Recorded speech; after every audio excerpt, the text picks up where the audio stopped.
అమ్మా జ్వరం ఉంటే చచ్చిపోతుంటరా.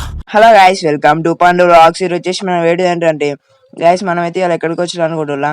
మనమైతే ఇలా ఒక పెద్ద మామిడి తోటకి అయితే వచ్చినాం గైస్. మేమైతే మన భోజనాలకు వచ్చినాం. ఇట్లా పెద్ద మామిడి తోట గైస్. అయితే మేము ఇక్కడికి అయితే 1 yearకి ఒకసారి అయితే వస్తాం మన భోజనాలకి. ఫ్యామిలీతో వచ్చి ఇక్కడ తిని వెళ్తాం. పెద్ద మామిడి తోట గైస్. అయితే గైస్ మేము ఇలా అయితే ఎవ్రీ ఇయర్ అయితే వస్తాం గైస్. మేము ప్రతి ఇయర్ వచ్చి ఇక్కడ 1 day ఇక్కడ స్పెండ్ చేసి పోతాం. ఫ్యామిలీతో అయితే వస్తాం గైస్. ఇప్పుడు మీకు మొత్తం మామిడి తోట మొత్తం చూపిస్తా గైస్. ఈ మామిడి తోట అయితే ఒక 1000 acres అయితే ఉంటుంది గైస్.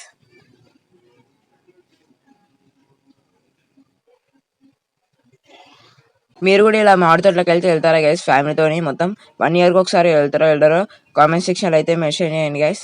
ఓకే గైస్, మళ్ళీ నెక్స్ట్ చూద్దాం. ఎందుకు వస్తా. సైనింగ్ ఆఫ్ పండు వ్లాగ్స్. హాబీలో జాయిన్ అవుతానికి సింపుల్గా సబ్స్క్రైబ్ కూడా పెట్టుకోండి. నేను మీ పండుని.